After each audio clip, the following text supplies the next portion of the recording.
In this training, I want to go through one of my favourite frameworks for leadership, that of being a multiplier leader.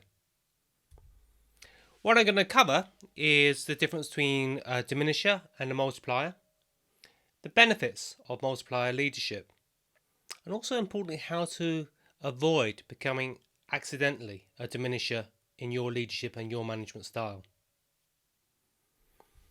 But let me just set the context for this. Now, leadership has got to go and start with great self-awareness. If you're aware of yourself and how your leadership style is, that's going to increase your awareness of others, which are going to enable you to go and increase your EQ or your emotional intelligence scores, and therefore have more of a positive impact on others. So as we go through this training, reflect on for yourself. Where is your leadership style? Where is your management style? Increase that self-awareness. By doing that, that's going to allow you to become a more effective leader. Now, this was a quote I came across in 2009 when the Time magazine looked at the world's most influential leaders. It has been said that after meeting with the great British Prime Minister William Gladstone, you were left feeling he was the smartest person in the world. But after meeting with his rival, Benjamin Disraeli, you were left thinking you were the smartest person. That really hit me. It really got me thinking as to the very two different leadership styles that exist in the world. I reflected on my corporate career and those clients which I have been working with, and I saw those leadership styles in them. Either they were a Gladstone, typically somebody who believed themselves to be very smart, who were great at maybe coming up with an idea, coming up with a strategy, but generally failed to get other people engaged in that and able to go and execute the strategy effectively. On the other side, I saw the Disraelis, those people which naturally attracted the best talent that everybody wanted to go and work for. Everybody felt good and everybody would give 110%, 120% to make sure they did a great job for that person. So those two leadership styles are very much there. A couple of years later, I met a lady called Liz Wiseman. Liz at that time was just completing a book called The Multipliers and some research around the two distinct leadership types, which tie in very nicely with the Gladstone and the Disraelis. So on the one side, you had, as she defined, the diminishers. The diminishers believe themselves to be geniuses. Only they can go and solve the problem. They are the smartest person in that room. On the other side, there were the multipliers. The multipliers are the genius makers. Yeah, this is where they get everyone around them to believe in themselves, to believe that they are smart and to believe they're more capable, and as such, they create an atmosphere of genius. Let's delve into these two different leadership styles in slightly more detail. So, with a diminisher, what you tend to see is somebody who believes that there's scarce intelligence around them. People won't figure it out unless I go and figure it out for them. On the other side, you see those multipliers which believe there is abundant intelligence. People out there are generally smart. They can go and figure it out for themselves. So that's what you see. How do they act? What do they do with their teams and with individuals who work for them? Well, the diminishers tend to hoard talent and underutilise talent. They tend to be a bit tyrannical, tend to create anxiety and suppress thinking. They tend to be know-it-alls. They tell people what to do. They tend to be decision makers. They don't go and consult their teams or individuals. Instead, they make isolated decisions. And they also tend to be micromanagers. They set the process up. They set the systems up. Everybody's got to go and follow that system or that process or that way of doing things. Now, on the other side, you see those multipliers. Those multipliers which tend to attract and optimize talent, realize people's potential. They create an intensity of thinking that requires people to be at their best. They extend challenges. They encourage debate and discussion before decisions are made. And also, most importantly, they instill ownership and accountability. So two very distinct leadership types. What tends to happen is the diminishers they tend to get about 50% of what people are capable of. The multipliers, well, they get double. So using these two premises, these two hypotheses of a diminisher and a multiplier, what Liz then did was to actually delve deep and do some research as to what the actual key benefits were for the managers and the organisations with those leadership styles, or somebody being a multiplier.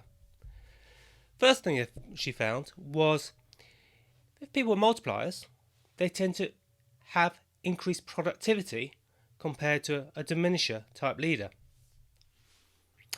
You see, diminishers can be expensive. They consume a lot of resource to get the same job done as others.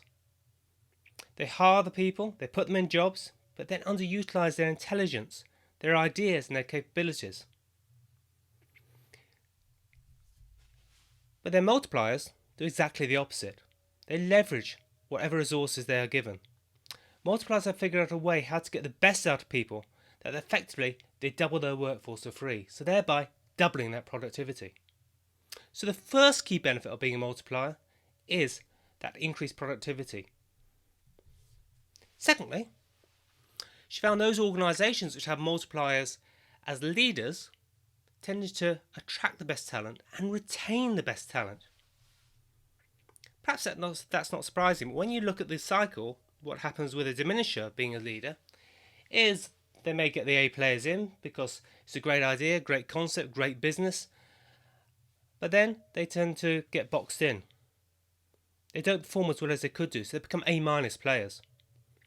The A- tag on them, they become less confident and tend to recede. Therefore, the company's success tends to decrease. People then just generally stay and wait. They don't tend to leave because they've lost their confidence in getting another job. And the place becomes almost a reputation for a place to die. What then happens? A players aren't attracted to it. They tend to attract B players, and so the cycle goes down. On the other side of that, you see the multipliers. They create organisations that people want to go and work for. A cycle of attraction where they get the A players in there, they fully utilise them and grow those players, so they become A+ players. Those A+ players get recognised not only within the company but also within the industry. The company's success increases, more opportunities are offered to them, and the place gets a reputation for a place to grow, which in turn attracts other A players, and so the cycle goes up. So the second key benefit of being a multiplier leader is simply it allows talent to be attracted. It allows you to go and retain the best talent. By doing that, that's what's going to set you apart from your competitors and keep you ahead of your competition. So let's just recap. The recap of what are the 5 disciplines that make multipliers successful leaders. They tend to attract and optimize the best talent. They require people's best thinking. They extend challenges. They encourage debate before decisions are made, and importantly, they instill accountability. Now, a couple of years ago, I stepped back into an organisation to become an MD, to go and run that organisation. My leadership style I'd always viewed as being a multiplier. When I stepped back in, certain things would happen. At certain times, I would tend to focus or forget to focus on individuals. Or certain times, I wouldn't encourage challenge. I'd go and tell people what to go and do. At certain times, I wasn't being as effective as I could do about instilling accountability. You see, the problem is I've described 2 very different extremes of leadership, a diminisher and a multiplier. In reality, it tends to be a bell curve. People want to be multipliers, but unfortunately, you move into accidental behaviour, which allows you to become a diminisher. Perhaps that's not surprising when you look in terms of how people have grown in their roles, how they've become managers. They may have had leaders which or role models which have been more diminishers. Entrepreneurs typically are diminishers. They need to be to go and get the company off the ground. And one of the key challenges that stops organisations growing is the leader's ability to move from a diminishing style to more of a multiplier type style. So with that in mind, I'd like you to just reflect on your own leadership style. How do you manage talent? How do you approach mistakes? How do you set direction? How do you make decisions? How do you get things done? Is your style more diminisher or is it multiplier? Look at your own leadership style. What must you stop doing? What must you continue doing? What must you start doing to enable you to become more of a multiplier and more effective leader?